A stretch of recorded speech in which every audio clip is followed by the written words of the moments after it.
एक साधारण सी बात जो सामान्य परिस्थितियों में कुछ ही क्षणों में सुलझ सकती थी, और इसने ऐसा भयानक और हिंसक रूप ले लिया कि पूरे क्षेत्र में दहशत और आक्रोश का माहौल बन गया। हिमाचल पथ परिवहन निगम HRTC के कंडक्टर पर हुए इस जानलेवा हमले ने न केवल इंसानियत को शर्मसार किया है, बल्कि यह भी दर्शाया है कि समाज में सहनशीलता का एक स्तर किस तेजी से गिरता जा रहा है। यह घटना एक चेतावनी है कि यदि समय रहते ऐसे मामलों पर सख्ती नहीं बरती गई तो आने वाले दिनों में हालात और भी गंभीर हो सकते हैं। घटना के क्रम को देखें तो यह पूरी तरह स्पष्ट होता है कि विवाद की शुरुआत एक बेहद मामूली कारण से हुई थी। बस अपने निर्धारित मार्ग पर आगे बढ़ रही थी, लेकिन रास्ते में खड़ी एक स्कूटी के कारण उसे निकलने में कठिनाई हो रही थी। ऐसी स्थिति में कंडक्टर का यह कर्तव्य था कि वह रास्ता साफ करवाए ताकि यातायात सुचारू रूप से चल सके। इसी जिम्मेदारी को निभाते हुए कंडक्टर ने स्कूटी सवार युवक से वाहन हटाने का अनुरोध किया, लेकिन जिस तरह से इस सामान्य अनुरोध को लिया गया वह समाज में बढ़ती आक्रामक स्थिति को उजागर करता है। बताया जा रहा है कि स्कूटी सवार युवक ने इस बात को अपने अहंकार पर ले लिया और तुरंत आक्रमण कर लिया। उसने न केवल कंडक्टर के साथ अभद्र भाषा का इस्तेमाल किया, बल्कि उसे धमकाने की कोशिश भी की गई। यह स्थिति तब और भी गंभीर हो गई जब उसने बिना किसी झिझक के हाथापाई शुरू कर दी। एक सार्वजनिक स्थान पर लोगों की मौजूदगी में इस तरह का व्यवहार यह दर्शाता है कि कानून का डर धीरे धीरे लोगों के मन से खत्म होता जा रहा है। लेकिन इस पूरे घटनाक्रम का सबसे चिंताजनक पहलू यह रहा कि आरोपी ने इस विवाद को यहीं खत्म नहीं होने दिया। उसने अपने मोबाइल फोन का इस्तेमाल करते हुए अपने साथियों को मौके पर बुलाया जो पास के जिम में मौजूद थे। यह कदम इस बात की ओर इशारा करता है कि मामला अचानक नहीं बल्कि सोच समझकर और ताकत के प्रदर्शन के उद्देश्य से किया गया था। कुछ ही समय में कई युवक घटना स्थल पर पहुंच गए और उन्होंने बिना किसी बातचीत के सीधे कंडक्टर पर हमला कर दिया। हमलावरों की संख्या अधिक होने के कारण कंडक्टर पूरी तरह से असहाय हो गया। उसने खुद को बचाने की कोशिश जरूर की, लेकिन चारों ओर से घिरे होने के कारण वह ज्यादा देर तक उनका सामना नहीं कर पाया। हमलावरों ने उसे बेरहमी से पीटा, लात, घूंसे और अन्य वस्तुओं से भी वार किया। लोगों का कहना है कि हमलावरों के चेहरे पर किसी भी प्रकार का भय या हिचकिचाहट नहीं थे, जो यह दर्शाता है कि उन्हें अपने कृत्य के परिणामों की कोई चिंता नहीं है।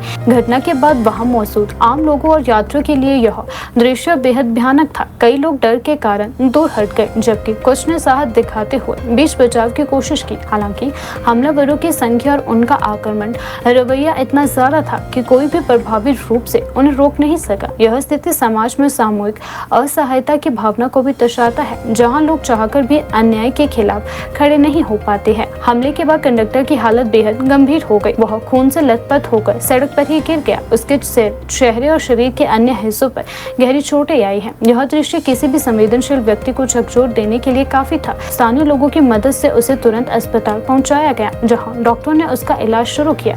चिकित्सकों के अनुसार उसे गंभीर चोटें आई, लेकिन समय पर इलाज मिलने के कारण उसकी जान बच गई। नमस्कार जी, मैं नवीन ठाकुर, उप प्रधान state HRTC conductor union Himachal Pradesh. आज एक वीडियो बहुत ज़्यादा वायरल हो रही है, जिसमें पिछले कल हमारे HRTC के परिचालक के साथ मारपीट की गई थी। उस मारपीट में हमारे परिचालक भाई काफ़ी ज़्यादा जख्मी हुआ था। वो एक हमारे जोगिंद्रनगर क्षेत्र की गाड़ी है, वो गाड़ी अपने निर्धारित समय लेकर रूट पे जा रही थी। जो एक बहस हुई थी वो एक स्कूटी को साइड में करने के लिए हुई थी। HRTC की गाड़ी को पीछे हटना था। हमारे परिचालक भाई ने स्कूटी वाले को गाड़ी पीछे करने के लिए कहा, स्कूटी साइड करने के लिए।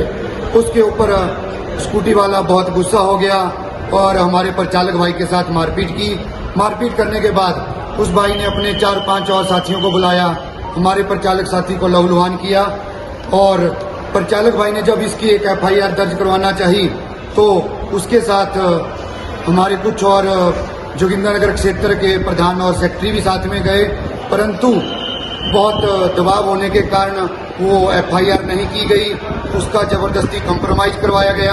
आज हम सब भाई यहाँ भी इकट्ठे हुए हैं। जोगिंद्रनगर क्षेत्र में भी हमारी गेट मीटिंग्स चली हुई हैं। आज एक सरकारी कर्मचारी अगर सुरक्षित नहीं है तो आम जनता का क्या हालात होंगे। जिस तरह से एक सरकारी कर्मचारी के साथ मारपीट की जाती है, ऐसे दोषियों के खिलाफ सख्त से सख्त कार्रवाई की जानी चाहिए। लेकिन कानून के रखवाले पुलिस वालों के द्वारा अभी तक इसमें कोई FIR दर्ज नहीं की गई है। आज से जिस रूट पे ये मारपीट हुई है उस पे हमारा चालक और परिचालक अपनी सेवाएं नहीं देगा। इसको उस समय तक बंद कर दिया जाएगा जब तक हमारे परिचालक भाई की FIR दर्ज नहीं होती है। हम पुलिस प्रशासन से विनम्र निवेदन करते हैं कि समय रहते हुए उनके ऊपर FIR दर्ज करें, अन्यथा ऐसा ना हो कि हमें पूरे हिमाचल में अपनी HRTC की बसों को रोकना पड़े।